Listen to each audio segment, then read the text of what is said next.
All right, a very good morning to all of you. Today we will be continuing with the software engineering part 2. Here we will be discussing about two diagrams. Like earlier we have completed the basics in software engineering. जिसने वो नहीं complete करा है पहले वो कर लेगा and then only just jump to this lecture where we will be talking of the diagrams. So today, specifically today, I will be talking of only two diagrams. We will be covering two diagrams. One is your data flow diagrams and another one would be your structured chart. Okay, so let us just first get started with a DFD, that is a data flow diagram. See, data flow diagram class क्या होता है, जहां पर हम लोग data के flow का information जो फ्लो हो रहा है उसका ग्राफिकल रिप्रेजेंटेशन करते हैं. So we are representing it graphically. That is nothing but a data flow diagram. Then इसमें हम क्या करते हैं, हम डिपिक्ट कर सकते हैं, हम पहचान सकते हैं the incoming data flow, the outgoing data flow and what is the stored data. हम तीनों चीजें इसके अंदर देख सकते हैं. What is the incoming, outgoing and what is the stored data. थोड़ी सी थिकनेस मुझे और करनी पड़ेगी इसकी. Right. Then a data flow diagram does not mention anything about how the data flows through the system. ये नहीं बताएगा कि डेटा किस तरीके से फ्लो हो रहा है. It is just going to depict the incoming data, outgoing data and the stored data. So there is a prominent difference here between a data flow diagram and a flow chart. What is it? Flow chart depicts the flow of control. Now I think everyone is aware कि what do I mean by the flow of control. आपका control एक module से दूसरे module में जब जा रहा है वो सब बातें हम लोग करते हैं when we are talking of a flow chart.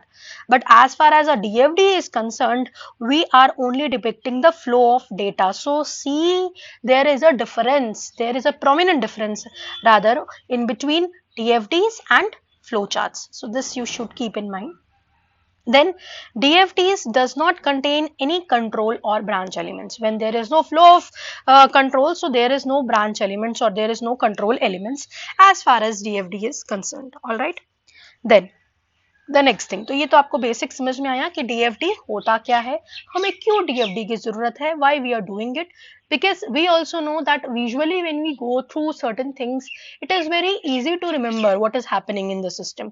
Likewise अगर हम डीएफडी की बात कर रहे हैं, so if we see it pictorially then it is easy for us to understand what is actually happening, right.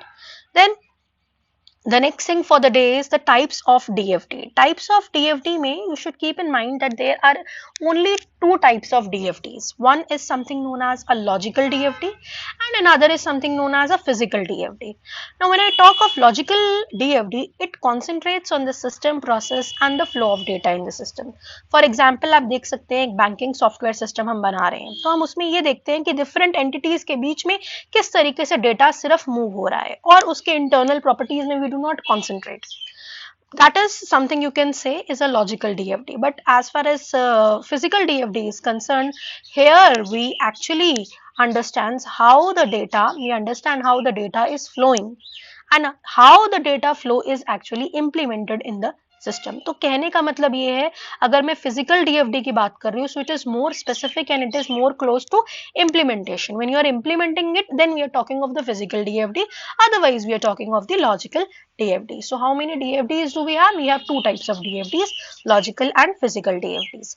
Next thing that we have for the day is what are the DFD components. So these are the symbols that you need to keep in mind when you are creating a data flow diagram. See, there is an external entity, then there is a process, there is an external entity, there is a process, there is an output, there is a data flow and there is a data store also. Entities क्या होते हैं? They are any source or destination of an information. उसको आप entity बोलते हैं and this you are going to depict with the help of a rectangle. So this is a rectangle, right. Then when as far as your process is concerned, यहाँ पर आप activities या जो भी actions आप ले रहे हैं, the activities and actions which are taken on the data, they are being represented here by a circle. तो आप इसको circle से भी depict कर सकते हैं या फिर round edged rectangles भी अगर हो, please mind it. If we have round edged rectangles also, that we can also use for representing a process. Then comes the data storage. Data storage के लिए there are two variants of data storage. Either you can represent it with the help of a rectangle with the absence of both smaller sides, or an open rectangle with one side missing. तो दोनों में से किसी भी तरीके से आप data storage को बना सकते हैं, ठीक है. अगर एक तरफ मिसिंग हो तब भी चलेगा, then also it is a data storage. Otherwise when both are missing, then also it is a data storage. Like this is also a data storage. Okay. Then comes data flow. Data flow में you have the movements. Okay, so the movement of data is being it is being shown by a pointed arrow. किस तरफ point कर रहा है, ठीक है. Now the data movement is shown from the base of the arrow as its source towards the head as its destination. यानी कि जिस तरफ arrow जा रहा है that is its destination and the other part is its source. Right? तो ये symbols आपको ध्यान में रखने हैं while you are understanding a DFD. Okay. Then यहीं पर एक छोटा सा टॉपिक है दैट इज डेटा डिक्शनरी. ये पैरेलली हम करते हैं. डेटा फ्लो डायग्राम जब हम कर रहे हैं तो उसके पैरेलली हमें एक डेटा डिक्शनरी भी पता होना चाहिए. Like in a system what is a dictionary that we have used is nothing but a data dictionary as far as now you can understand it in this way. तो data dictionary क्या है? This is all the data list items appearing in the data flow diagram और the model of the system. जैसे आप एक example ले सकते हैं. ग्रॉस पे कैसे हम कैलकुलेट करते हैं? That is equals to regular pay plus overtime pay. जो भी आपका रेगुलर पे है प्लस ओवर टाइम पे कर दिया, दैट इज योर ग्रॉस पे. So for the smallest units of data items उसके आप नेम बता देंगे कि इसमें मान लीजिए ग्रॉस पे यूज हुआ है, इसमें रेगुलर पे यूज हुआ है, इसमें ओवर टाइम पे यूज हुआ है और इसका टाइप क्या है. That is all. But what if we have a composite data items? Composite data items के लिए हमारे पास कुछ primitive data items होते हैं, उसके कुछ symbols होते हैं. Like there are certain data definition operators that you people should be knowing. So what are they? उसको आप एक बार देख लीजिए. एक होता है क्लास साइन प्लस का. प्लस का मतलब क्या है? ये जो symbols हैं, these symbols we are going to use while we are understanding a data dictionary. Okay. तो प्लस साइन जो है it denotes the composition of two data items. मान लीजिए एक मेरा डेटा आइटम है ए में, अच्छा यहाँ पे दिया भी मैंने एग्जांपल ए और बी, तो इसके बीच में अगर हमें कॉम्पोजिशन दिखाना है तो मैं प्लस लगा दूंगी. इसका क्या मतलब है? It represents the data of A as well as the data of B also. Okay. Then we have this symbol जहां पर हमारे पास डबल कॉमा है, तो this represents actually the selection. That is, any one of the data items listed in the brackets can occur. अगर मैंने ऐसे लिखा है a, b, so it represents either a can occur or b can occur. Okay, these things you have to keep in mind. Then if we have these brackets, so अगर हमारे पास ये bracket है तो इसका मतलब ये है that it is going to represent an optional data, जो हो भी सकता है नहीं भी हो सकता है, which may or may not appear. For example, अगर हम इस तरीके से लिखते हैं a plus bracket में b, so it represents either a can occur or a plus b occur. ठीक है, तो या तो a हो सकता है या फिर a plus b हो सकता है. right? Then we have these iterative brackets, so it represents the iterative data definition only. जैसे मान लीजिए अगर आपने लिखा है name और आपने साथ में लिख दिया 5, so it is actually representing the 5 name data. That means आप इसको 5 times दिखा सकते हैं. Likewise, अगर आप asterisk print कराते हैं तो asterisk means 0 or any more instances that you people are aware of. Then comes equal to. Equal to का मतलब है it is going to represent the equivalency. Supposedly, if I am saying A is equals to B plus C, so that means it is going to represent A represents B and C. So A is represented by B and C. Then this symbol is for comment. Anything which is appearing in this is considered as a comment. तो ये कुछ आपको composite data items में आपको ये चीजें ध्यान रखनी है. अगर हमारे पास एक से ज्यादा नेम है, 2-3 नेम है, डिफरेंट डेटा टाइप्स के हैं, इंक्लूड करने हैं नहीं करने, so this type of definition you should keep in mind. Right? अब चलेंगे, हम लोग ने अभी तो डेटा फ्लो डायग्राम के बेसिक्स पढ़ लिए. अब मैं सिर्फ आपको एग्जांपल्स बताऊंगी. एग्जांपल्स 2-3 एग्जांपल्स इतने अच्छे से बता दिया जाएगा कि अब आपको उसके बाद तो कुछ करने की जरूरत होगी, डीएफडी पूरा क्लियर हो जाएगा. लाइकवाइज हम लोग फिर पढ़ेंगे स्ट्रक्चर्ड चार्ट. आज ही कंप्लीट करना है. So let us just get started. ये शायद यहाँ से कट गया. Anyways, so the first example for the day for creating a DFD is that there is a tic tac toe computer game which everyone is aware of, लेकिन फिर भी हम इसको एक बार दोबारा से पढ़ेंगे, समझेंगे कि इस टिक टैक टो गेम में हम क्या करते हैं. Tic tac toe game is a computer game in which a human player and a computer make alternative moves. ठीक है, एक बार human खेलेगा, एक बार computer, human computer like that. And supposedly in the example it has been given that we have a 3x3 square. ठीक है, 3 rows, 3 columns. So this is 3x3 square. So a move consists of marking previously unmarked square. आप अगर एक move करोगे तो वो previously वाला जो है उस unmarked पर आप mark करेंगे. जो प्लेयर फर्स्ट प्लेस करेगा 3, ये हम सबको गेम पता है, 3 consecutive marks along the straight line on a square, जिसके कंसेक्यूटिव 3 मार्क्स आ जाएंगे अलोंग द स्ट्रेट लाइन और अ डायगोनल लाइन. ठीक है, he or she wins. Now it could be a row, अब वो रो में भी हो सकता है, डायगोनल में भी हो सकता है और एक कॉलम में भी हो सकता है. It could be in this way also, in this way also, और it could be in this way also, right? तो ये आप सबको मालूम है. Clear? As soon as either the human player or the computer wins, then a message congratulating the winner should be displayed. आपने एक software बनाना है, एक सिस्टम बनाना है जिसके अंदर जैसे ही कोई जीतेगा उसको आपने congratulate करना है. And if neither player wins to get the 3 consecutive marks, तो हम क्या बोलेंगे that the game is draw हो गया. ठीक है, and computer जो है he always tries to win the game. ठीक है, तो ये तो शायद यहाँ पे जो कंटेक्स्ट डायग्राम होता है, that is the first diagram, the basic diagram, वो यहाँ पर कट गया है, but you can understand in this way, you can understand in this way, like supposedly there is a human player and supposedly there is a computer player. ठीक है, तो ये एक मूव करेंगे and let's say we have a system, tic tac toe system, और human भी जो है ये कुछ मूव कर रहे हैं और यहाँ पर इसको कुछ डिस्प्ले हो रहा है, like this is the basic diagram जो आपको समझ में आता है. फर्स्ट अगर मूव कंप्यूटर कर रहे हैं, फिर ह्यूमन को दिखाई दे रहा है, फिर ह्यूमन प्ले करेगा, फिर कंप्यूटर को दिखाई देगा, लाइक दैट. और जिसका सबसे पहले मूव हो जाएगा, 3 मूव्स कंसेक्यूटिव मूव्स, इधर इन अ सिंगल रो, कॉलम और इन अ डायगोनल, ही और she wins the game. Right, this is the story.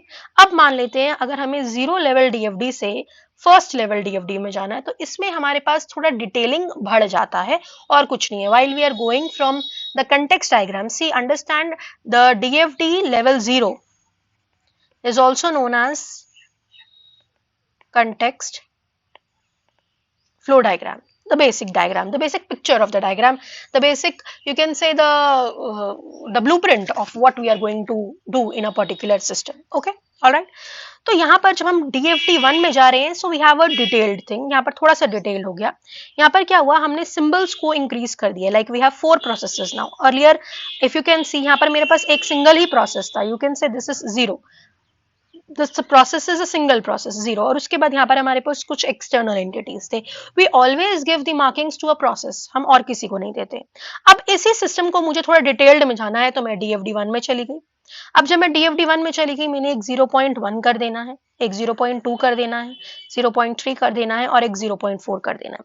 0.1 में क्या कर रहे हैं, this is a display board. ठीक है, then for validating the move we have 0.2, for playing the move we have 0.3 and for checking the winner we have 0.4. आपने 4 processes उसको दिखा दिए. अब वो क्या आ रहा है, पहला एक मूव आ रहा है that is being validated और उसको हम स्टोर भी कर रहे हैं, एक डेटा हमने रख लिया.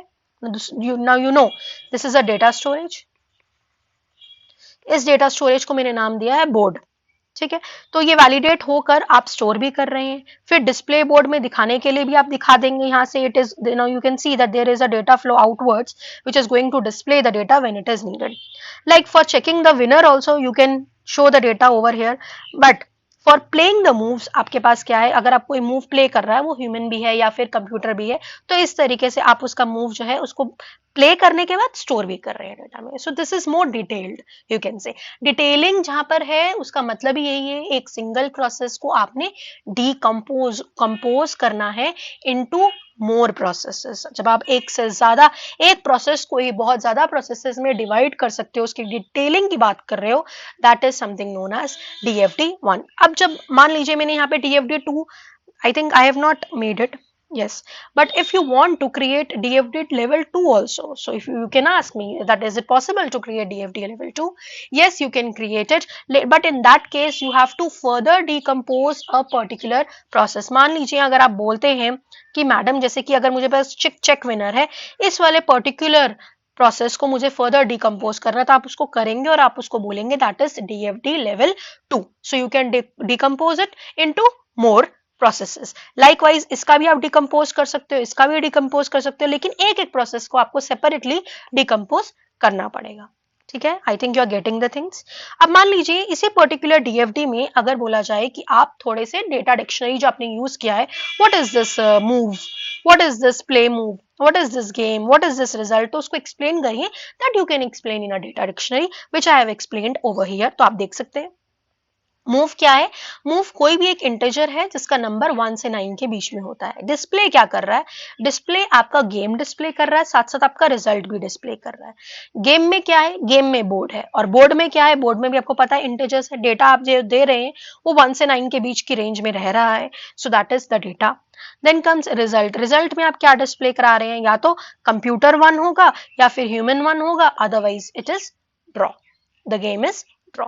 तो इस तरीके से आप कोई भी क्वेश्चन को अच्छे से समझ सकते हैं. You have to understand the question first and then you can create a particular DFD if it is asked, or or a data dictionary you can understand in that way. Then the next thing, that is balancing a DFD. अगर आपको एक DFD को balance करना है तो ये कैसे करेंगे और इसका क्या मतलब है. मतलब समझना बहुत इंपॉर्टेंट है because it is an MCQ type paper, it is an objective type paper. तो मतलब यहाँ पर समझ लो, the data that flow into और out of a bubble. Okay, अब इस प्रोसेस को मैं एक चीज और बोल दूं, इसको हम बबल भी बोलते हैं. इट इज अ बबल और it is a process, it is one of the same thing. ठीक है, तो जो डेटा फ्लो इनटू यानी कि एक बबल के अंदर आ रही है या उसके बाहर जा रही है, वो नेक्स्ट लेयर पे भी मैच करना चाहिए. मान लीजिए at present this is known as, firstly let me say that this is known as balancing a DFD. ठीक है, मान लीजिए अगर हमारा जो ऊपर लेवल 1 था DFD का, इसमें जो आइटम्स हैं वो D1 एंड D3 जो है वो फ्लो आउट कर रहे हैं of the bubble 0.1. You can C in the picture 0.1. यहाँ पर देखिए D1 आउट जा रहा है और D3 आउट जा रहा है और D2 जो है ये इसके अंदर आ रहा है. ठीक है, तो जब नेक्स्ट लेयर में जब 0.1 को आप डिकम्पोज करेंगे, आप ध्यान रखेंगे डिकम्पोजिशन में भी 2 layers should be out and a single layer should be inside. So you can सी जब हमने 0.1 को दोबारा अगर हम डिकम्पोज करेंगे तो क्लास जो मार्किंग होती है, जो स्टैंडर्ड्स आपको फॉलो करने हैं, वो हो जाएगा 0.1.1. तो 0.1.1 को डिकम्पोज किया आपने 0.1.2 और 0.1.3. अब क्या हो रहा है, अब इसके अंदर जो आ रहा है इनसाइड दैट इज D2, लेकिन जो आउटसाइड जा रहा है that is D1 also and D3 also. So you can see that they are matching. So they are matching, that means a particular DFD is balanced. Balance करने की हमें जरूरत पड़ती है because in case when the DFD becomes quite complex, हम नहीं समझ पाते हैं कि इसकी कितनी एंटिटीज गई, कितने आउटसाइड गए, बिकॉज यहाँ पर तो कोई फ्लो कंट्रोल फ्लो है ही नहीं. सो ये कुछ इश्यूज भी हैं. You can say these are certain shortcomings also, that also we are going to discuss and that is why we are preferring और we are moving towards other diagrams. तो ये भी हम डिस्कस करेंगे अभी. ठीक है, देन कंटेक्स्ट डायग्राम मैंने अभी बताया, this is the most abstract diagram of the data flow representation of the system. It represents the entire system as a single bubble. एक ही बबल में ये पूरे सिस्टम को ये डिपिक्ट कर देता है. इस बबल की लेबलिंग होती है according to the main function of the system. जो डेटा फ्लो एरोज होती हैं they are going to represent the corresponding data names and context diagram is also known as the zero level diagram. चलिए अब next example कर लेते हैं. Next example is a root mean square calculating software. Supposedly we want to calculate the root mean square. So we have a software system called RMS calculating software which is going to read 3 integral numbers. ये 3 numbers read करेगा user से. उसका range question में mention है -1000 से +1000 and then वो उसका root mean square निकालेगा of the 3 numbers and it is going to display it. Very simple. तो आप एग्जाम्पल में देख सकते हैं हमें क्या करना है, पहले तो बनाना है DFD 0. So this is the context diagram. और you can say this is DFD 0 level. तो क्या हो रहा है, we have a user, user ने कुछ डेटा आइटम्स इनपुट करें, ये जो कैलकुलेटर है, जो सॉफ्टवेयर हमें बनाना है, this is being numbered marked as 0, ये आरएमएस कैलकुलेट कर कर इसको दे देगा. So we have a single process again. So this is a level 0 diagram. अब मान लीजिए अगर हमें इसको लेवल 1 में बनाना है, जो कि आप which you can also create as, you can take it as a homework, you can do it by yourselves and everyone can create, they can think, everyone thinks differently, so they can think कि इसका ये process further इस तरीके से divide करा जा सकता है, इस तरीके से डिवाइड करा जा सकता है. You can create a few more processes and you can do it. But one thing I need to specify over here, that to develop level 1 DFD, you have to examine the high level functional requirements. Supposedly, if there are between 3 to 7 functional requirements, तो आप उनके लिए particularly कुछ bubbles बना देंगे और level 1 में दिखा देंगे. लेकिन मान लीजिए अगर आपके पास सब फंक्शंस बहुत ज्यादा बन रहे हैं, लाइक 5 बन रहे हैं, 7 बन रहे हैं, 8 बन रहे हैं, 10 बन रहे हैं, तो आप फर्दर एक पर्टिकुलर प्रोसेस को भी डिवाइड कर सकते हैं लेवल 1 में ही. सपोजिटली नहीं कैलकुलेट हो रहा तो आप उसको लेवल 1 में भी डिवाइड कर सकते हैं. So we can then examine the input data to these functions and the data output by these functions and we can represent them appropriately in the diagram. मान लीजिए 7 फंक्शनल रिक्वायरमेंट्स से ज्यादा है, ये हमने ही एक मार्किंग दे रखी है, अगर ज्यादा हो जाएगा तो हम रिलेटेड रिक्वायरमेंट्स को कंबाइन कर लेंगे और उसको एक पर्टिकुलर 1 DFD में डालेंगे और फिर फर्दर लोअर DFD लेवल्स में हम उसको सब फंक्शंस में डिवाइड करेंगे, डिकम्पोज करेंगे. So each bubble in the DFD represents a function. हर एक बबल का मतलब है कि वो कोई ना कोई फंक्शन रिप्रेजेंट कर रहा है. बबल्स को आप फर्दर सब फंक्शंस में डिवाइड कर सकते हो at the successive levels of the DFD. ये जो डीकम्पोजिशन होता है बबल का, ये कहीं नोट करिएगा, दिस इज वेरी इंपॉर्टेंट. इसको हम फैक्टरिंग भी बोलते हैं या फिर एक्सप्लोडिंग अ बबल भी बोलते हैं. This may be asked for a single mark also कि फैक्टरिंग क्या है या एक्सप्लोडिंग अ बबल क्या है. This is nothing but this is the decomposition of a bubble. हर एक बबल जो होता है at any level of the DFD, इसको आप 3 से 7 बबल्स में, दिस इज अ मार्क, इससे ज्यादा आप जाइएगा मत, 3 से 7 बबल्स में ही कोशिश करिएगा कि वो आ जाए. ठीक है, ज्यादा बबल्स होने से वो बहुत सुपरफ्लुअस हो जाता है, प्रॉब्लम्स आ जाते हैं. ठीक है, और आप डिकम्पोजिशन जब तक चाहें, जब जब जितना अपने एल्गोरिथम को सिंपल करने के लिए जितना चाहे उतना डिकम्पोज कर सकते हैं, उसमें कोई हार्म नहीं है. So this you can do it as on your own also and you can ask me in case if you are having the doubts. चलिए एक और एग्जाम्पल देखते हैं. That is an example of a supermarket. So a supermarket needs to develop the following software to encourage the regular customers. Regular customers को encourage करने के लिए हमने एक सॉफ्टवेयर बनाना है, and for this the customer needs to supply his or her. Customer से हम उसका रेजिडेंस एड्रेस पूछेंगे, उसका टेलीफोन नंबर पूछेंगे, उसका ड्राइविंग लाइसेंस नंबर पूछेंगे और हर एक कस्टमर को उस स्कीम के अकॉर्डिंगली रजिस्टर करने के लिए हमें एक यूनिक कस्टमर नंबर भी देंगे जो कंप्यूटर जनरेट करेगा, हम जो सॉफ्टवेयर बनाएंगे वो जनरेट करेगा. A customer can present his CN, that is the customer number, to check out the staff when he makes any purchase. In this case, the value of his purchase is credited against his customer number. And at the end of each year, हर साल के बाद हम क्या करेंगे, we are going to award the surprise gifts to 10 customers. हम 10 customer को gift surprise gifts देंगे who make the highest total purchase over the year, जिसने सबसे ज्यादा over the year highest purchase किया है. And also it intends to award 22 carat gold coin to every customer whose purchase exceeded ₹10,000. जिसने भी 10,000 से ज्यादा खर्चा किया है उसको हम एक गोल्ड कॉइन भी देंगे. And the entities against CN are reset on the day of every year after the prize winners list are generated. Obviously एक बार जो हमने किसी को at the end of a year हमने अगर प्राइज दे दिया है तो उस दिन हम लास्ट डे में क्या करेंगे, हम लोग पूरे के पूरे जो डेटा है उसके लास्ट डे को हम उस पर रीसेट कर देंगे. ठीक है, reset कर देंगे so that the new customers or the previous customers if they are the purpose is to make the regular customers be our customers for long. Okay, तो ये चीज के लिए हम लोग ने क्या करना है, उसको रीसेट करना है और उसके बाद प्राइस डिस्ट्रीब्यूशन लिस्ट जो है वो जनरेट करनी है. तो देख लीजिए आप लोग, अगर आप DFD 0 देखेंगे लाइक द लेवल 0, तो we have you know there would be a single 0th level पर there is a process supermarket software. हो क्या रहा है, सेल्स क्लर्क जो है वो सेल्स की डिटेल दे रहा है. मैनेजर क्लर्क जो है वो क्या मैनेजर जो है वो क्या कर रहा है, he is going to generate the winner command, वो एक विनर कमांड दे रहा है. कस्टमर जो है वो कस्टमर की डिटेल्स जैसे ही दे रहा है तो उसको एक CN मिल जा रहा है और ये सारा काम जो है वो करने के बाद there would be a winner list that would be ready. तो ये हो गया आपका DFD लेवल 0 में। आप कुछ डिफरेंट वे भी सोच सकते हैं, you can also share it in the comments also. अब मान लीजिए मैं इसको फर्दर डिकम्पोज करना चाह रही हूँ 0 को, ठीक है, तो मैं क्या करूंगी, मैं 0.1 दी हूँ, 0.2 दी हूँ, 0.3 दी हूँ। 0.1 में क्या कर रही हूँ, I am simply registering the customer. Registering the customer मतलब क्या हुआ, कस्टमर की डिटेल्स लो, उसका एक कस्टमर नंबर जनरेट करो, इनका डेटा एक कस्टमर डेटा में भी स्टोर करो, ठीक है। ये स्टोर करने के बाद अगर हमें विनर की लिस्ट जनरेट करनी है तो हम कस्टमर डेटा से ही लेंगे ना। So the data has been taken, then we are generating the winner list, और उसके बाद अगर हम चाहें तो विनर कमांड वापस रीजनरेट भी कर सकते हैं। और यहाँ पर हम क्या कर रहे हैं, while we are registering the sales, sales detail जब आ रही है, ये सेल्स डिटेल भी हम एक सेल्स इंफॉर्मेशन में रख रहे हैं और ये भी हम दे दे रहे हैं।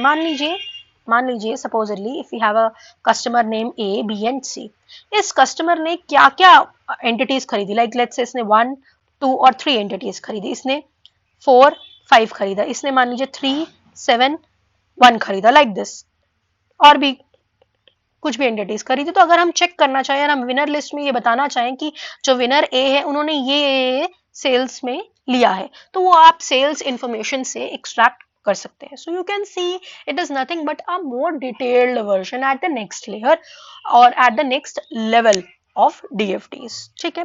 फर्दर अगर आप डीएफडी लेवल 2 में जाएंगे तो कोई भी पर्टिकुलर प्रोसेस उठाकर आप डिकम्पोज कर सकते हैं into more and more further सब फंक्शंस। ऑलराइट, हर एक प्रोसेस कोई काम कर रहा है, ये मैं पहले ही बता चुकी हूँ। इट इज परफॉर्मिंग सम और the other functions, like register customer का एक काम है कि उसने कस्टमर की डिटेल्स रजिस्टर करनी है, कस्टमर नंबर जनरेट करना है। रजिस्टर सेल्स का काम है, उसने सेल्स की डिटेल लेनी है और सेल्स इंफॉर्मेशन में स्टोर करनी है। जनरेट विनर लिस्ट का एक काम है, उसने कस्टमर की भी डेटा लेना है, सेल्स इंफॉर्मेशन का भी डेटा लेना है और उसके बाद विनर लिस्ट जो है उसने जनरेट करना है। So these things you have to understand. मान लीजिए अगर हम डीएफडी लेवल 2 की बात कर रहे हैं और यहाँ पर मैंने 0.2 यानी जनरेट विनर लिस्ट को थोड़ा सा और डिस्कस करना चाहा तो क्या हो जाएगा। Now you know what is this marking 0.2.1, यानी कि ये वाला प्रोसेस फर्दर डिवाइड हुआ है into 0.2.1, 0.2.2, 0.2.3 and further 0.2. This should be 4, okay. तो क्या हो रहा है, जनरेट सरप्राइज, जनरेट गिफ्ट। तो इसमें क्या हो रहा है, आपने जो भी सेल्स में डेटा है उसको लेना है और आपने लिस्ट जो है जनरेट करनी है। फिर फर्दर क्या है, सेल्स इंफॉर्मेशन और विनर कमांड जो है आपने सारा कुछ ले लिया, सेल्स इंफॉर्मेशन और सिस्टम आपको बताएगा कि विनर कौन है। वो कमांड आते ही आपने टोटल सेल्स में चले जाना है। टोटल सेल्स में आने के बाद then there is a generate the gold coin also and gift winner also. तो वो दोनों चीजें जो हैं आपने यहाँ से लिया and you are generating the list also. And for resetting we have reset the sales information. ये रीसेटिंग आप कब करेंगे, after 1 year, because it has been mentioned in the question, okay. तो इस तरीके से आप फर्दर डिटेलिंग में जा सकते हैं, जितना डिटेलिंग में जाएंगे उतने फर्दर डिकम्पोजिशन आप कर सकते हैं। एक और क्वेश्चन मैंने डिस्कस किया है, मैंने इतने सफिशिएंट क्वेश्चंस आपके साथ डिस्कस करे हैं कि अब आपको और क्वेश्चन डिस्कस करने की जरूरत नहीं पड़ेगी, आप सिर्फ देखेंगे इसको and the things would be into your mind, okay. Next thing is a trading house automation software. Now the trading house wants to develop a computerized system that would automate the various bookkeeping activities associated with the business. So there are certain features of the system to be developed. Firstly, it has a set of regular customers. The customers place orders with it for the various kinds of commodities. The trading house maintains the names and the addresses of its regular customers. Customers को कुछ commodities चाहिए लेकिन उन customers का name और address हम लेंगे. Each of these regular customers would be given a unique customer identification number. ठीक है? Once the order is placed, as per the current practice, the accounts department is going to first check the credit worthiness of the customer. वो credit worthy है भी कि नहीं है। By analysing the history of payments to different bills हम बता सकते हैं कि वो क्रेडिट वर्दी है कि नहीं, उसने टाइमली पेमेंट करी है कि नहीं। मान लीजिए if the customer is not credit वर्दी तो उसके ऑर्डर्स हम फर्दर प्रोसेस नहीं करेंगे और रिजेक्ट भी कर सकते हैं। Rejection message could also be displayed. But if the customer is credit वर्दी तो जो उसने आइटम्स ऑर्डर करी है वो हम उसको प्रोवाइड कर देंगे and we are going to the items in the order which the trading house does not deal with, they are not processed. जो हमारे पास commodity होगी वो हम provide कर देंगे, जो commodity नहीं है वो हम उसे mention कर देंगे. The items in the customer's orders that the trading house deals with are they are checked for the availability in the inventory. हमारे पास एक inventory है, उसमें हम check करेंगे items हैं कि नहीं है. If the items are available in the entity in the desired quantity, तो हम क्या करेंगे, a bill with the forwarding address of the customer is printed. एक तो ये काम हम करेंगे. Second, a material issue slip is printed. The customer can produce this material issue slip at the storehouse और वो delivery ले सकता है. Third, an inventory data is adjusted to reflect the sale to the customer.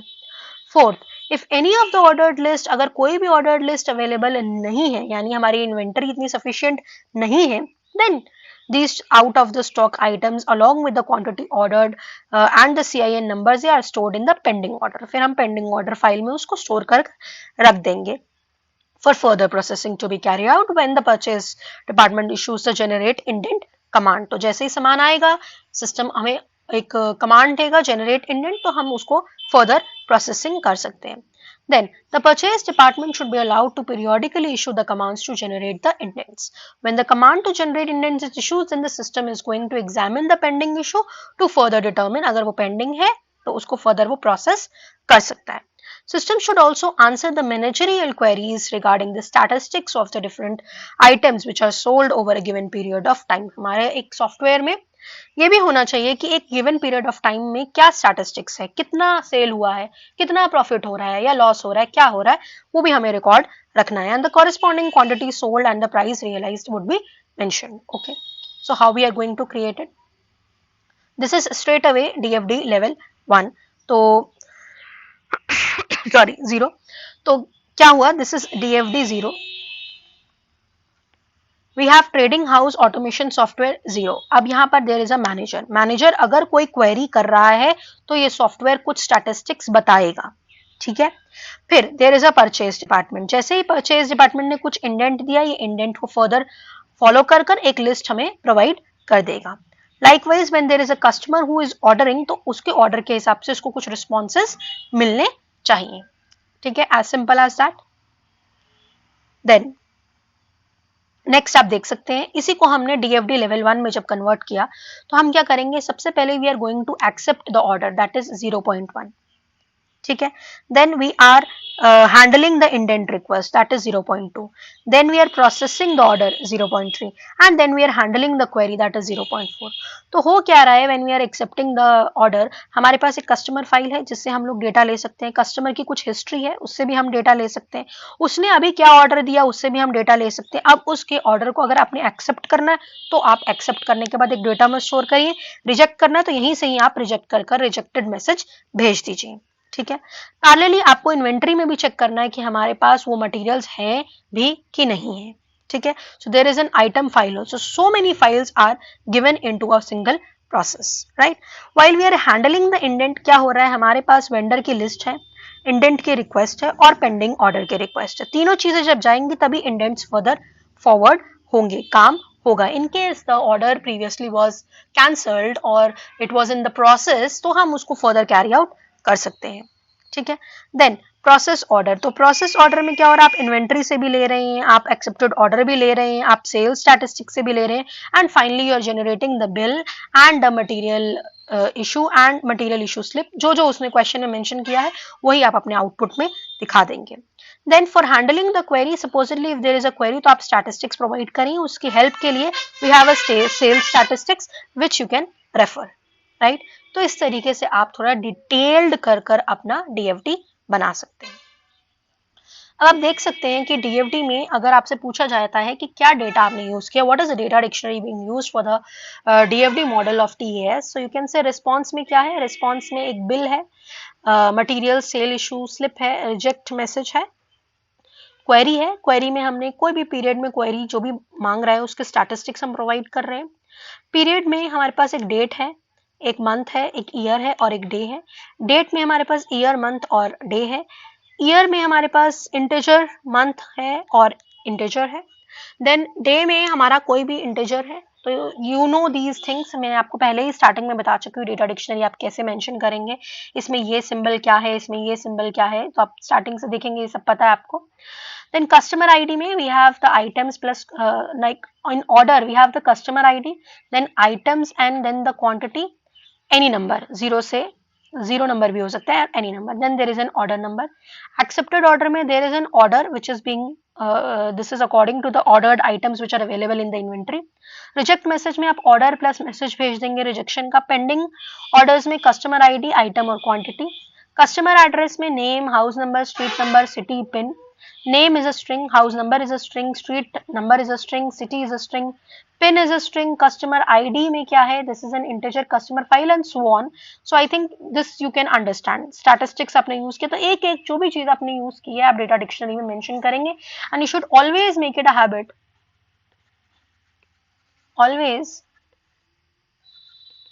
make it a habit to mention the data dictionary involved in the particular DFDs. Okay, तो ये आप देख सकते हैं, आपको समझ में आ जाएगा और अपने अकॉर्डिंगली आप इसको चेंज भी कर सकते हैं. मैंने बहुत बड़ा DFD दे दिया है, आप इसको छोटा भी कर सकते हैं. अब हमने DFD कंप्लीट कर लिया है क्लास, काफी क्वेश्चंस मैंने करवा दिए, आपको समझ में भी आ गई स्टोरी. अब DFD हम लोग क्यों यूज नहीं करते हैं, what are the shortcomings of DFD?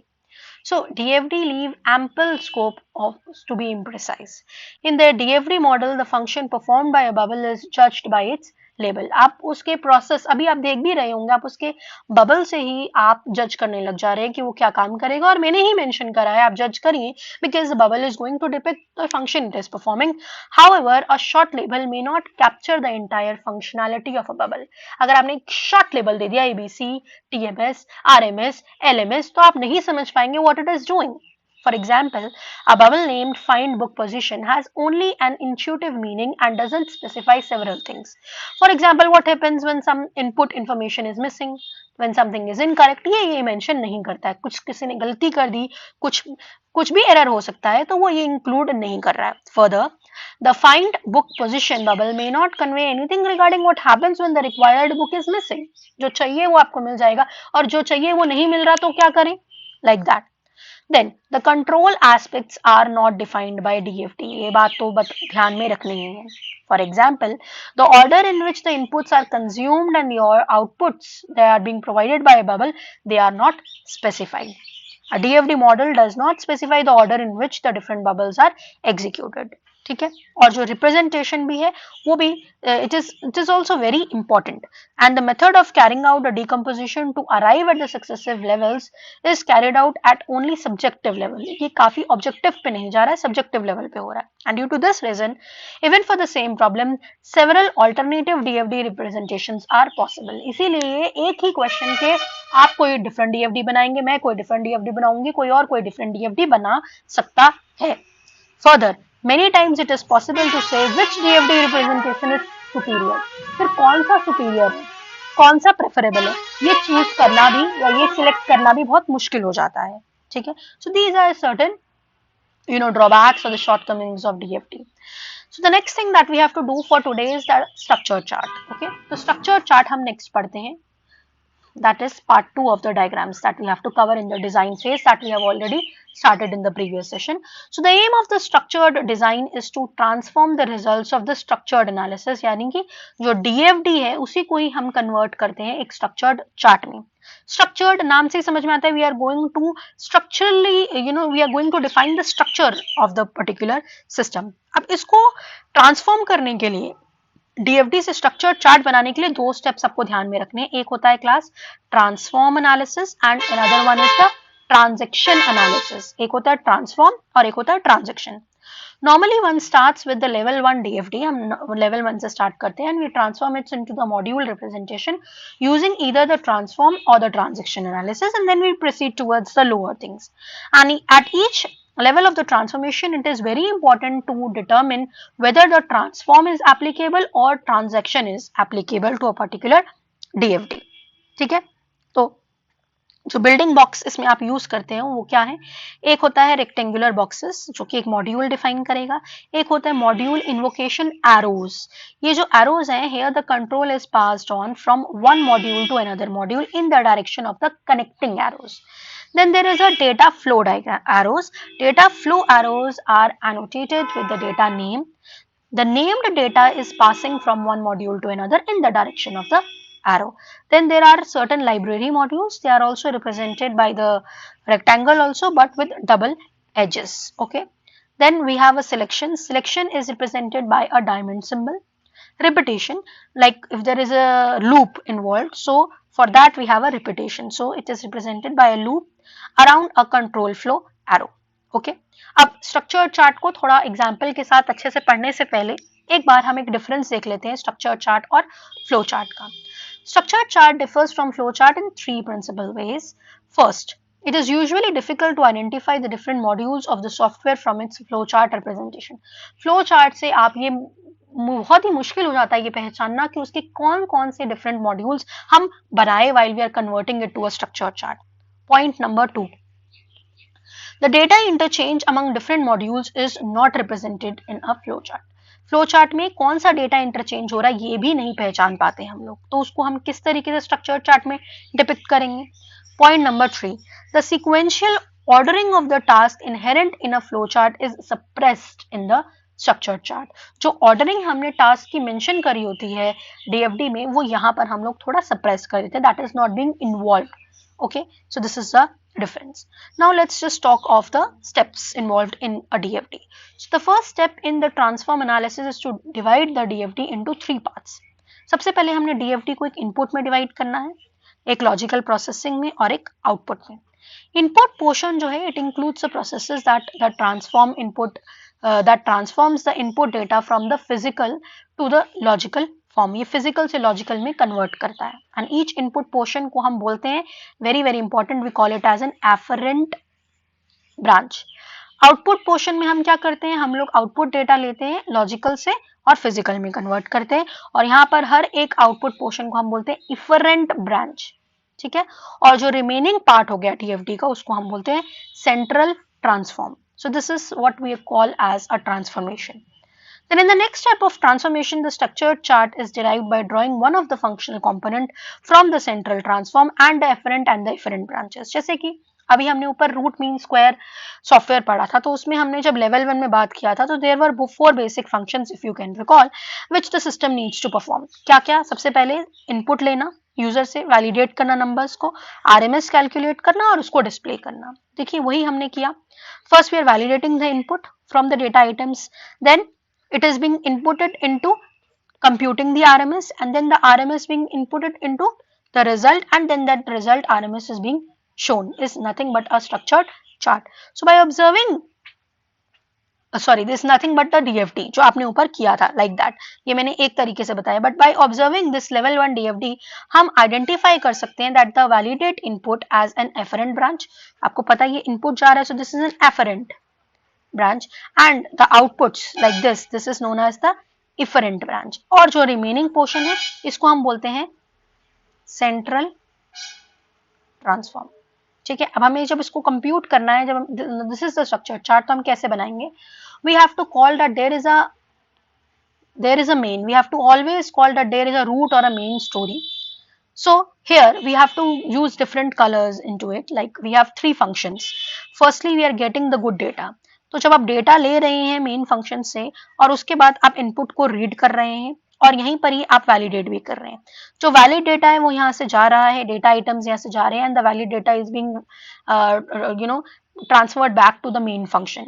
And then we have the valid data from this portion, we have the valid data now that is being involved over here in calculating the RMS, and then the RMS is being passed to the main function. Main से pass होना है, is now there is a root story जहाँ से सब कुछ pass होगा. ठीक है. A central story over here. ठीक है.